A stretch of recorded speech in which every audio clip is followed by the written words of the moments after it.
Hi മക്കൾസ്, marketing management നിങ്ങൾ എല്ലാവരും ഏറ്റവും കൂടുതൽ റിക്വസ്റ്റ് ചെയ്തിട്ടുള്ള ഒരു ഷുവർ ക്വസ്റ്റ്യനിലേക്കാണ് നമ്മൾ ഇന്ന് പോകുന്നത്.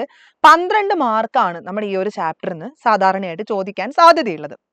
അപ്പൊ അതിൽ ഒന്നാമത്തെ ചോദ്യത്തിലേക്ക് നമ്മൾ പോയാലോ? മൾട്ടിപ്പിൾ ചോയ്സ് ക്വസ്റ്റ്യൻസ് ഒക്കെ ഞാനിവിടെ ഒഴിവാക്കിയിട്ടുണ്ട്. കാരണം അതിലേക്ക് നമ്മൾ പോവുകയാണെങ്കിൽ നമ്മൾ ഒരുപാട് ആഡ് ചെയ്യേണ്ടതായിട്ട് വരും.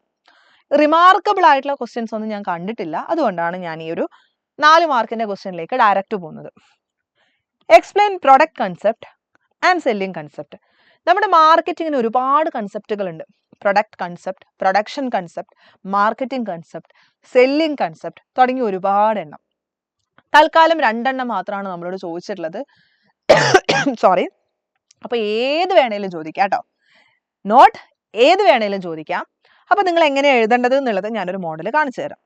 പ്രൊഡക്റ്റ് കൺസെപ്റ്റ് ആണ് നിങ്ങൾ എഴുതുന്നതെങ്കിൽ ഇതിൽ പറയുന്നത് എന്താന്ന് വെച്ച് കഴിഞ്ഞാൽ customers will prefer products that offer quality, performance, innovation-related features, and aims at producing creative and innovative products that are new or improved version of existing product.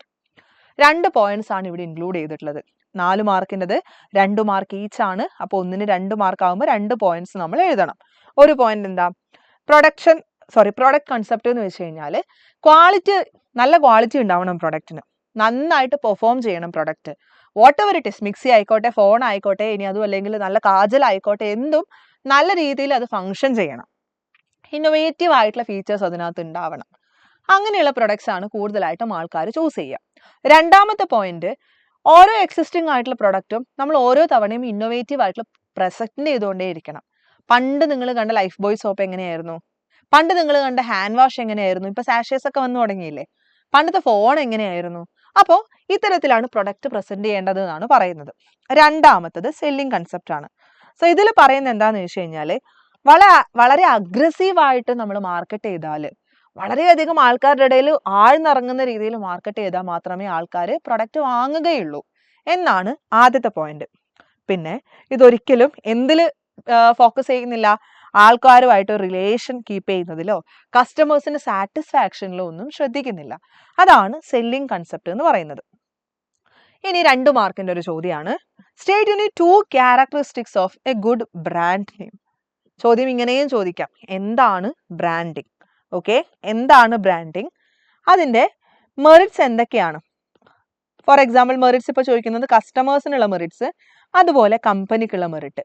4 മാർക്കിന്റെയോ 5 മാർക്കിന്റെയോ 8 മാർക്കിന്റെയോ ഒരു ചോദ്യം അങ്ങനെയും വരാം. നിലവിൽ ഇവിടെ ബ്രാൻഡ് നെയിം, നല്ലൊരു ബ്രാൻഡ് നെയിമിന്റെ ക്യാരക്ടേഴ്സ് എന്തൊക്കെയാണെന്ന് ചോദിച്ചിട്ടുണ്ട്. വളരെ ഈസി ആയിരിക്കണം പ്രൊനൗൺസ് ചെയ്യാൻ, വളരെ ചെറുതായിരിക്കണം. നമ്മുടെ കണ്ണിൽ നമുക്കത് കാണുന്ന സമയത്ത് ഭയങ്കര സാറ്റിസ്ഫാക്ഷൻ നമുക്ക് ഫീൽ ചെയ്യണം. യുണീക്ക് ആയിരിക്കണം. ആർക്കും അത്തരത്തിലുള്ളൊരു ബ്രാൻഡ് നെയിം ഉണ്ടാവാൻ പാടില്ല. ദെൻ പ്രൊഡക്റ്റിന് എന്തെങ്കിലും ഒരു ബെനിഫിറ്റ് ആ ബ്രാൻഡ് നെയിമിൽ പറഞ്ഞിട്ടുണ്ടാവണം. ഇതാണ് നല്ലൊരു ബ്രാൻഡ് നെയിമിന്റെ ക്വാളിറ്റീസ് എന്ന് പറയുന്നത്. അപ്പൊ നിങ്ങൾക്ക് അറിയുന്ന ബ്രാൻഡ് നെയിമുകളൊക്കെ ഒന്ന് നിങ്ങൾ എടുത്തു നോക്ക്.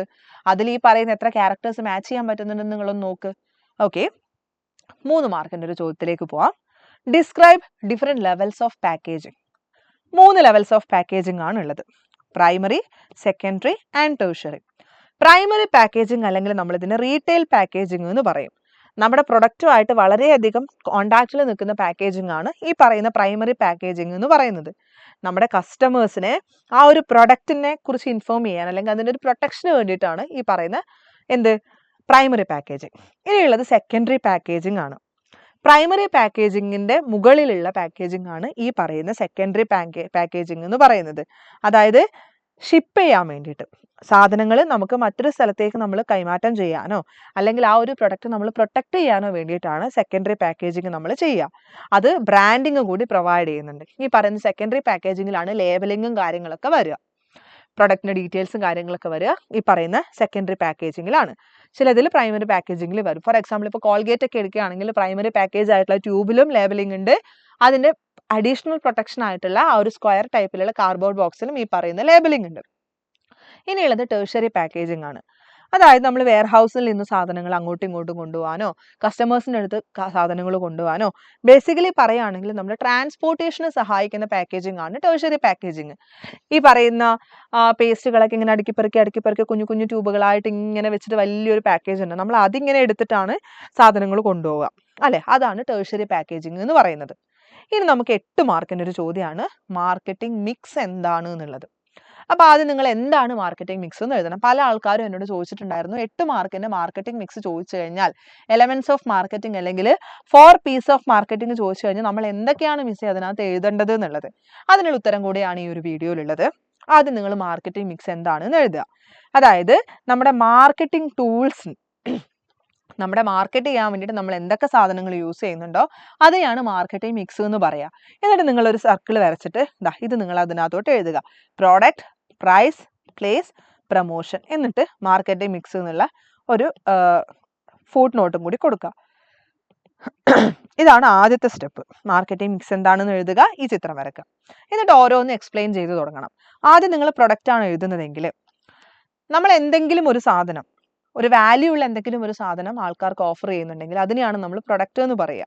ഇത് വെറും ഒരു ഫിസിക്കൽ പ്രൊഡക്റ്റ് മാത്രമല്ല. മാർക്കറ്റിംഗിൽ പ്രൊഡക്റ്റ് എന്ന് പറയുന്ന സമയത്ത് നമുക്ക് അതിലുള്ള നമ്മുടെ സർവീസുകൾ ഉണ്ടല്ലോ, ആ സർവീസുകൾ കൂടി ഇതിനകത്ത് നമ്മൾ ഇൻക്ലൂഡ് ചെയ്യും. പിന്നെ ഈ പ്രൊഡക്റ്റ് എന്താണെന്ന് എക്സ്പ്ലെയിൻ ചെയ്യുക ഒരു 2 to 3 സെന്റൻസിൽ. അത് കഴിഞ്ഞിട്ട് ടൈപ്സ് ഓഫ് പ്രൊഡക്റ്റ് നിങ്ങൾ ഏതൊക്കെയാണെന്ന് എഴുതുക. പ്രൊഡക്റ്റ് പല തരത്തിലുണ്ട്. കൺസ്യൂമർ പ്രൊഡക്റ്റ് ആവാം, ഇൻഡസ്ട്രിയൽ പ്രൊഡക്റ്റ് ആവാം. എന്നിട്ട് കൺസ്യൂമർ പ്രൊഡക്റ്റ് എന്താണെന്ന് എഴുതുക, കൺസ്യൂമർ പ്രൊഡക്റ്റിന് എക്സ്പ്ലനേഷൻസ് കൊടുക്കുക. ഇൻഡസ്ട്രിയൽ പ്രൊഡക്റ്റ് എന്താണെന്ന് എഴുതുക, ഇൻഡസ്ട്രിയൽ പ്രൊഡക്റ്റിന് എക്സ്പ്ലനേഷൻ കൊടുക്കുക. അതുകൂടാതെ ഇതുകൂടി നിങ്ങൾക്ക് ആഡ് ചെയ്യാം. പ്രൊഡക്റ്റിൽ കൂടുതലായിട്ട് വരുന്ന 2-3 ടേമുകൾ ഉണ്ട്. അത് വളരെ ഇമ്പോർട്ടൻ്റ് ആണ്. അതിലൊന്ന് ബ്രാൻഡിങ് ആണ്, ഒന്ന് പാക്കേജിംഗ് ആണ്, ഒന്ന് ലേബലിംഗ് ആണ്.